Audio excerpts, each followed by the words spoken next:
Good afternoon, everyone, and welcome to our July webinar. This is Madison Slater.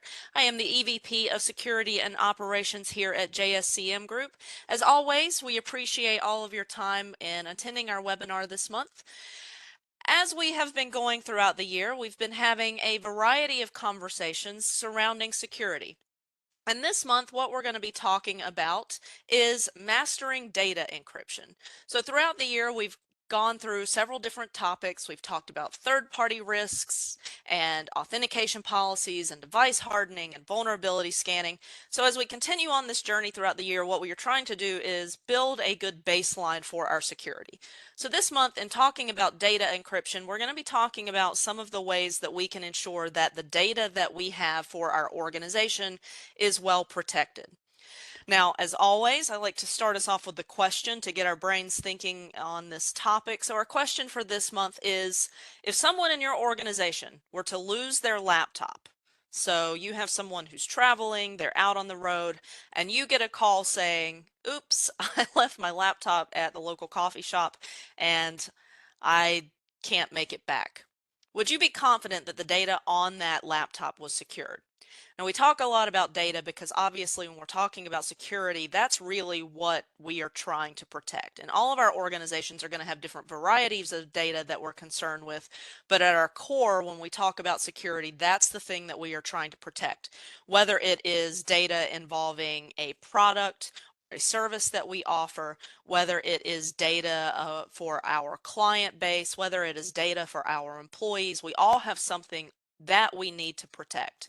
So making sure that the data on our devices and our data in its existence is well protected is very important to us when it comes to security. Now, one of the things that has happened over the years is that we have started seeing an overall migration of organizations relying on cloud-based services. Whether you are someone who has moved to Microsoft 365, whether you have moved to a G Suite tool, whether you have an ERP system that is cloud hosted, a lot of us have made the decision that we want to move our data off of our own environment.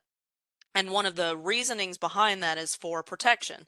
If it's not on our environment, if it's not on equipment that we manage, then we often think that we are off the hook. Someone else is making sure that that is protected.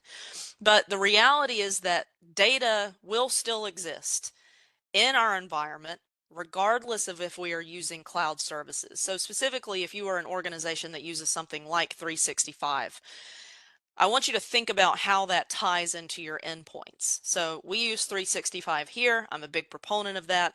I personally did not want to have an internal Exchange server or file server any longer. So several years ago, we made the move to 365. However, I, as a user, still need access to that data, right? So one of the things that Microsoft is really good about is giving us desktop applications that we can use to access that information. What you have to consider, though, is how that data is then being integrated into your endpoint. So even though it is being centrally hosted in the 365 environment, it still can exist locally. When I log into the OneDrive on my computer, it's pulling down data onto my device that I am interacting with regularly. So if I have particular Word documents or Excel spreadsheets or other files that I'm using on a regular basis, the moment that I try to open that through OneDrive on my computer, it's downloading an offline copy. Now, if my computer has internet access, that can of course sync back up to the cloud. But if I take my computer offline, that information is still sitting on my computer. One of the things that we have to make sure that we're doing is considering that data exists in our environment, on our endpoints, even if it is hosted somewhere else.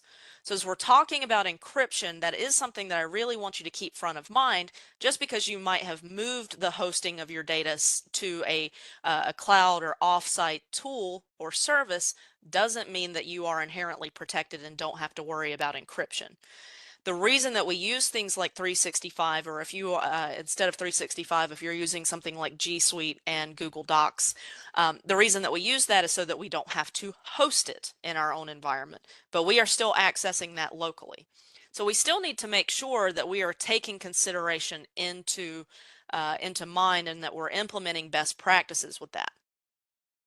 When we're talking about encryption, there's going to be a couple of different ways that we're going to discuss this, but here first, I really want to focus on the encryption at that endpoint, at that device level.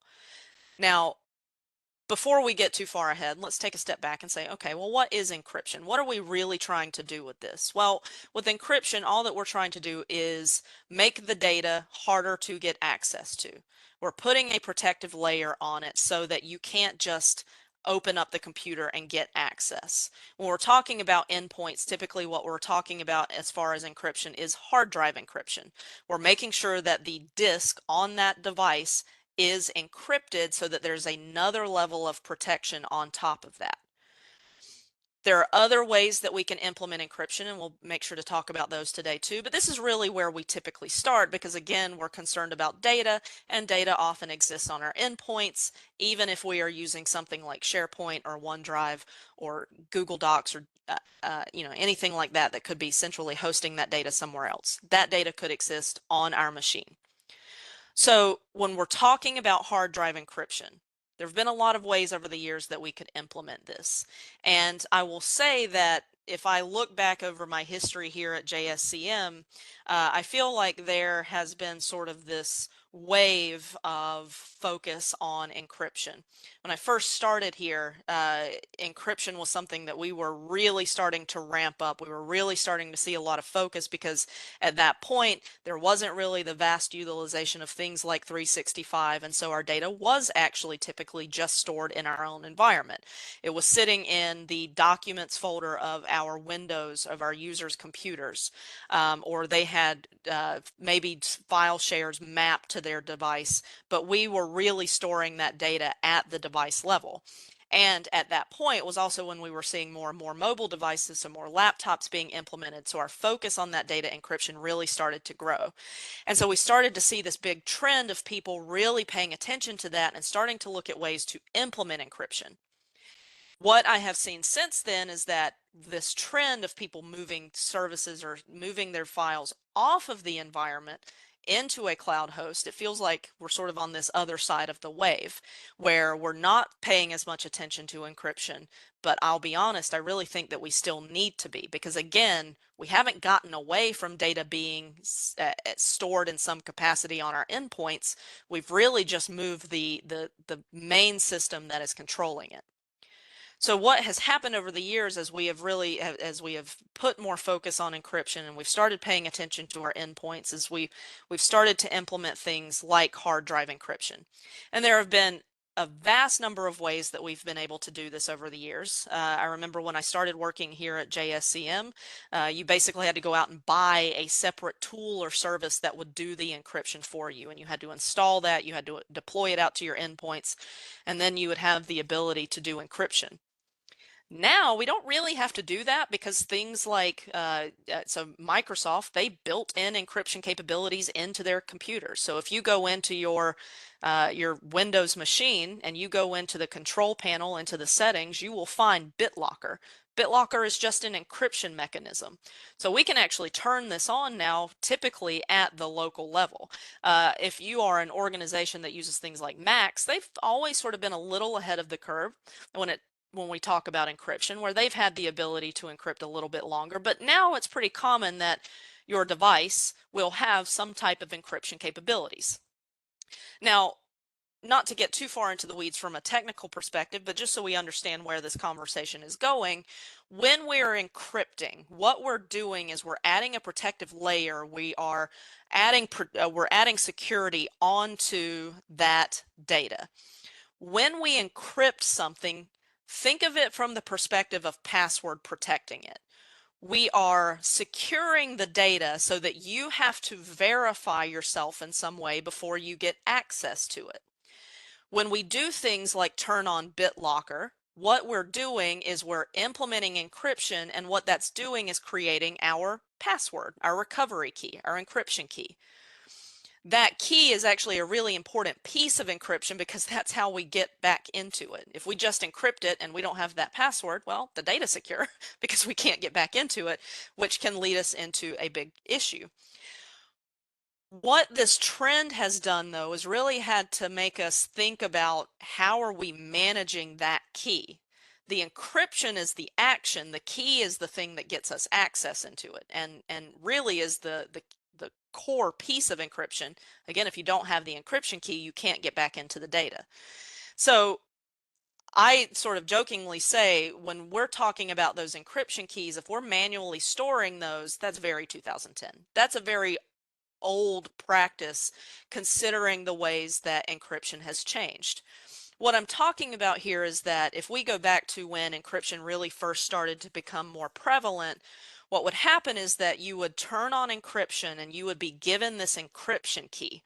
And then you would have to take that key and either print it out and hope that you remember to put that piece of paper in a secure place, or copy that encryption key and put it somewhere again that you remember to go back and look for.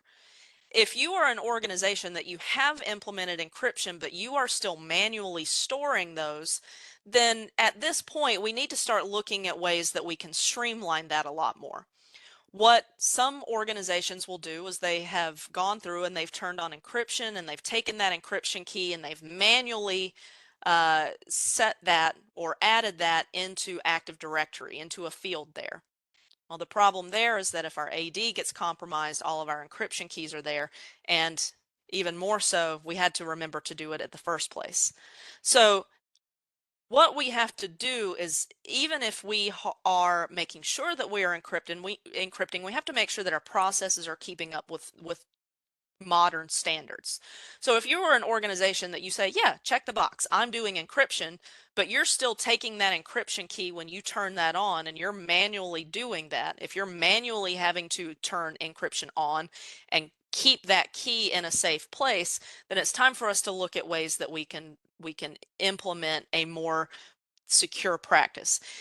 And this is not a webinar where I'm going to pitch any particular type of product. All I will say is that if you are in that boat, if you are still in a situation where you are manually storing your encryption keys, it is time to look at implementing a better solution. There are plenty of products out there that can do that on their own. There are even products out there that can tie that in as part of your endpoint protection, where they will just handle the encryption piece as part of it. And if offline you are looking for suggestions on that, I'll be happy to have a bigger discussion. But really what I want you to be aware of is that we need to make sure that our practices are keeping up. And if we are still doing more of that manual encryption, and if we are still manually storing those encryption keys, it's time for us to mature that process a little bit. Our encryption keys are the core of the encryption that we're implementing, so we have to make sure that we're storing those in such a way that we're not going to lose them or not know where they are, and be stuck in a situation where we can't actually get to the data when we truly need it. Now, hard drive encryption, a big part of this, but really not the only part when we talk about encryption. The core focus of encryption is protecting data. So we also need to think about other ways that our data is being transmitted. Obviously, being stored on our machines, on our servers, that's typically a given. But we also have to think about other ways that we could be passing that data. One of the areas that we focus on a lot is email. And the reason for that is because email is honestly now where a lot of organizations actually do the majority of their data transfer. And you don't have to think about data just from the perspective of a document that has information inside of it. Think about the emails that you send. I send plenty of emails that have no attachments, that have very important information in them. I need to be concerned about that data as well. So when we're on this encryption journey, we don't just think about hard drive encryption or endpoint encryption and stop there. We also have to think about our email side. Now, email encryption, there are a bunch of different ways that you can do this, but I typically think about this in two specific aspects. A good email encryption strategy will give us the ability to manually encrypt the email, but also to automatically encrypt it if we happen to forget. Now, again, not to get too far into the weeds, from a technical perspective, certain ways that we transport email are encrypted. The transfer of the email itself is following an encrypted pathway. But there are other layers that we can add on to that too. So we use 365 here. 365 has good processes for transmitting email in a secure way. But what happens when it lands in the other user's inbox? Encryption can operate outside of just the transfer. So when we talk about email encryption, we also talk about it from the perspective of verifying access into that data, verifying ourselves or having the other person verify themselves before they ever actually get to it. So again, thinking of encryption sort of like just adding a password, a secure level onto something, that's where we focus a lot on email encryption. So we talk about it from the perspective of having both manual and automatic encryption because both ways are important.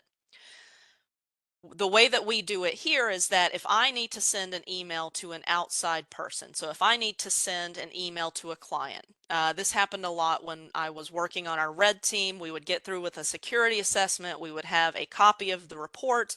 I need to send this PDF to the client. Now, these reports can have confidential information in them because we've gone through the network, we've done a full audit, and we could have IP information in there. We could have information about users or programs, a variety of things. Now, the transport of this email, sure, that's going to be encrypted. But I don't necessarily want that to just land in the user's inbox and anyone with access into that email account can just open up this PDF and see it. What if that email account has been compromised? So when I talk about email encryption, I'm talking about adding another layer onto it. So in those situations where I would need to send a report or something that had what I considered confidential information, I could manually encrypt that. The way that ours is set up is that I simply need to add a keyword either into the subject or the body of my email. And what that does is when the other person gets it, when it gets to the recipient's inbox, they can open the email, but before they see the actual content, they have to verify themselves. They have to have an authentication process that they go through, then they can get access to the information. So encryption is not just about the transport, but it's also about the access from an email perspective. So manually encrypting just means that I have, the sender of the email, decided that this has something sensitive in it, and I want to make sure that the other side is verifying themselves before they gain access. From an automatic encryption perspective, what we're talking about there is having some sort of mechanism that's going to catch my mistakes or catch the areas that I wasn't paying attention to. Automatic encryption, we're typically focusing on things like if we've got social security numbers, credit card numbers, key words or phrases that are in the email, we are going to automatically encrypt it, meaning that the sender doesn't have to put the keyword into the subject or the body. They send it and the email system says, oh, no, there's something sensitive here. I'm going to encrypt this so that the other person has to verify.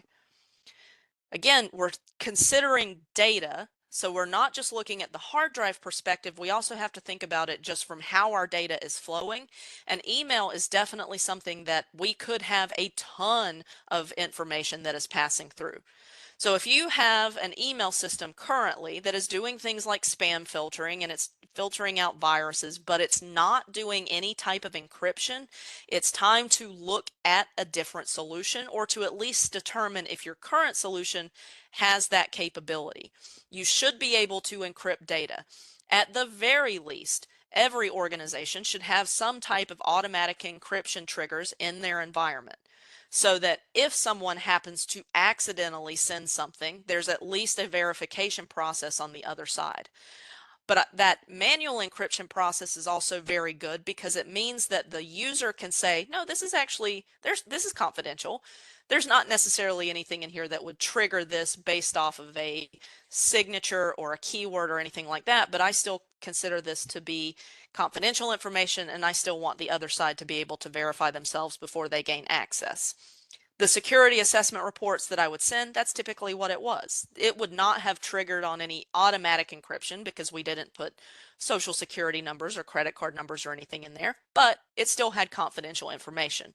So again, if your email security system or solution that you're using is not currently enforcing any type of encryption or doesn't have the capability, it's time to look for something else.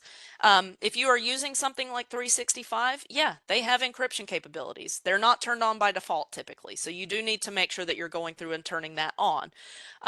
If you are concerned that your system doesn't have it, then look for something else. But email encryption to me is honestly, it's a baseline. It's an area that we should all have, regardless of what type of data we're dealing with. We send a lot of stuff over email, and we need to make sure that we can protect that as much as possible. Another side of encryption, and probably the one that gets ignored or just not thought about more than any of the other two, is when we're talking about data transfer through other methods like VPNs. So if you are an organization that has a firewall and you've got a VPN set up between your office and another site, so even if it's your main office in a remote location, again, not to get too far into the weeds from a technical perspective, but when we're setting up a VPN, what we're doing is we're setting a secure channel for these two sites to be able to communicate together. One of the core pieces of a VPN is encryption, because we want to make sure that when that data is being transmitted, it's protected, that someone who's trying to intercept it can't just see all of the content that we're passing. Much like with passwords, there are different levels of complexity for encryption. So if you have, again, putting it into the perspective of an actual password, if your password is password, it's not very secure. People are going to be able to crack that pretty easily and get access to whatever it was that password was protecting. Encryption is the same way. There are different levels of encryption. There are different levels of complexity that are tied to that encryption. What often happens is that an organization has set up a VPN, whether it's between their two offices or branches of their own organization, or even to a third party. Let's say you're in healthcare and you've got a VPN set up between you and a vendor that is managing your x-ray machines. Think about how long ago that VPN was set up, because much like with everything else in technology, things change over the years. And what often happens is that those VPNs can be running outdated settings, including encryption. And if they are old enough, the encryption is weak enough that it is actually very easy to hack. It is very easy to intercept that traffic, unencrypt it, and see what's actually being passed. So on the grand scheme of our encryption process, we also have to take into consideration things like VPNs. Anything that is passing data, that's the key piece of encryption, data. And we are definitely passing data over VPNs. So if your organization has VPNs set up between your offices, between you and a third party, even if you have mobile VPNs, if you have remote users that VPN into your network, those also have encryption settings. If you have not updated that, or at least checked it in the last couple of years, it is time to. VPNs, I will say, get ignored more than any of these other two, and any of the assessments that we've done, it would be pretty likely that they would have implemented some sort of hard drive encryption and probably email encryption. But the vast majority of them, if I went in and I looked at their VPN settings, they had not touched them since they were set up, and they were using very outdated encryption. So we need to make sure that we're reviewing those as well. Which leads us to how we keep all of this in line, because the whole purpose of all of these webinars this year is to talk about our processes and the policies that support them. So when we're talking about our encryption policy, we need to make sure that this is going to uphold with the standards that we are trying to implement as far as our encryption goes. If you do not currently have an encryption policy, then this is going to be the way that you get that started.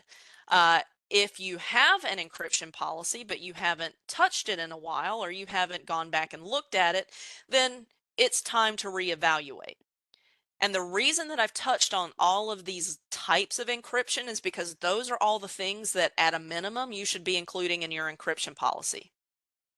So, how do we write our encryption policy? Well, again, I like to ask questions that really get me started. So the first thing that we need to consider is, what data are we encrypting? Now, this is going to be particular to your organization, but you need to think about what is the data that I have.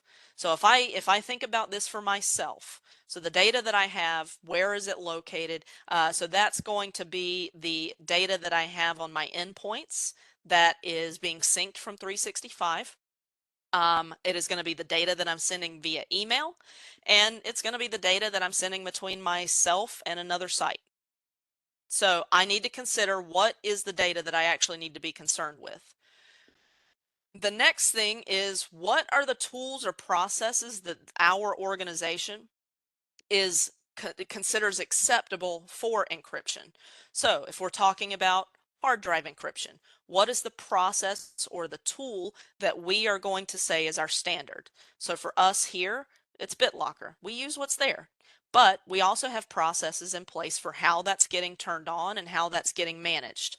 If you are talking about email encryption, then you need to have your processes or tools that are outlined in your policy that specify what has to be used. And specifically, just as a little side note for email encryption, make sure you outline what the acceptable processes are. So if you have to put in a certain keyword or phrase into the subject or body of your email, that should be explicit in your policy. Make sure that it says, here is what we are using to encrypt, and here is how we encrypt it. We also need to think about what are our standards for encryption protocols. So again, thinking about things like our VPNs. What is the minimum level that we will utilize for encryption? What is the standard that we will have in place, because we know that anything less than that could be easily breached, or that data could be easily compromised. You need to set your standards so that the next time someone sets up a VPN for your organization, you have a baseline. We will not use less than blank level of encryption for our VPNs. And finally, how are you managing those encryption keys? So if you are doing things like hard drive encryption, how are you storing those keys? And what's the process for that? How are you verifying that that data is there? And if that is a manual process right now, make sure at least that that's documented. Make sure that there's guidance. I've talked about this throughout the year, and I continue to reiterate because I think it is an important point. From a security perspective, policies are important because they set the pace for what you are trying to do. Now, it does not mean that everyone is going to follow it. You also have to have specific things in place to make sure that people are adhering to that policy. But what the policy does is sets our standard. It sets the expectation. So if you do not have this in place currently, this gives you the opportunity to create that level of expectation for how these different things are being handled. So things like how we manage our encryption keys, even if the process right now is manual, have that documented. Set the precedent of what that process looks like so that everyone understands what the expectations are, and so that you can hold people accountable if they don't follow that. That's the whole point of us having a policy. It's to get us all on the same page and to say, as an organization, this is what we are going to do, and this is our minimum level of acceptance. If you have other areas of data, other types of encryption that you want to make sure that you're implementing, do it. If you have particular software or programs that you're wanting to make sure have a particular type of encryption, put that in your policy. But at a bare minimum, I think these three things, your endpoint encryption, your email encryption, and your VPNs, most organizations are going to have that type of data, so it at least gives you a starting point. And as far as next steps, because we don't want to just leave everyone hanging and say, hey, you should have an encryption policy, but not give you a starting point. As always, throughout this webinar series, we have created a baseline template for you for your encryption policy. Now, much like any of our other templates that we've created, this is a fairly standard template. It is at least a starting point.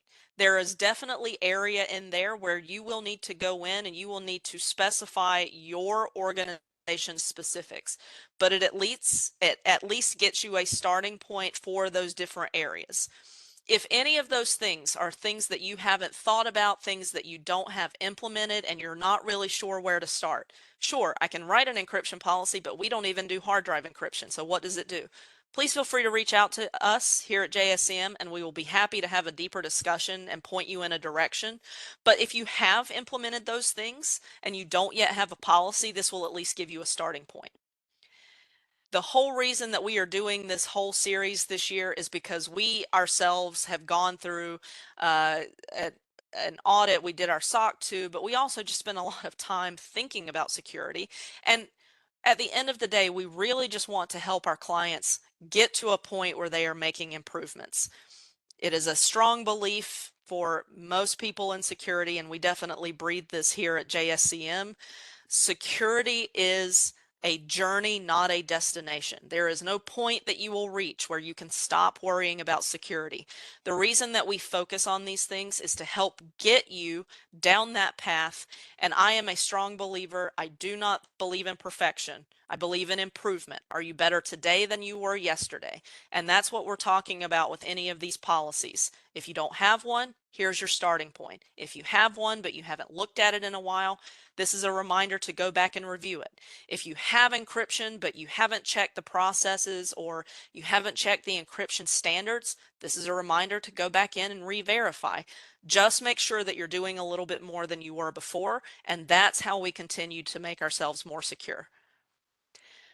Somehow we are now over halfway through the year. I am not sure how that happened. We've had a lot of good conversations so far this year. If you have not been able to attend any of our previous webinars, we do have all of those posted on our website. For next month in August, we're going to be talking about network and system management. So talking about ways that we can ensure that we're managing our environments, our networks, our systems adequately and securely. I think that one's going to be a really good conversation, but we've had some very good conversations leading up to this so far this year. So if you've happened to miss any of those, they're on our website. So make sure you go back in and check those out. And as always, if you have any questions, please feel free. We do have a Q&A here available in the webinar. So if you want to go ahead and send a question over, or if at some point later a question pops into your head, or if you would like to discuss encryption a little bit deeper, or any of the other things that we've talked about this year, a little bit more specific to your environment, please feel free to reach out to me. I will be happy to have a deeper discussion with you. I'll give it a couple of minutes to see if anyone has any questions here. But in the meantime, thank you all very much for your attendance this month. We really appreciate it. Looking forward to getting to speak with you all next month on our system and network management. And as always, if you have any questions, please feel free to reach out. I'm not seeing any questions come into Q&A, so we'll go ahead and stop it there for this month. Thank you again. I hope you all enjoy the last few days of your July, and we will see you in August.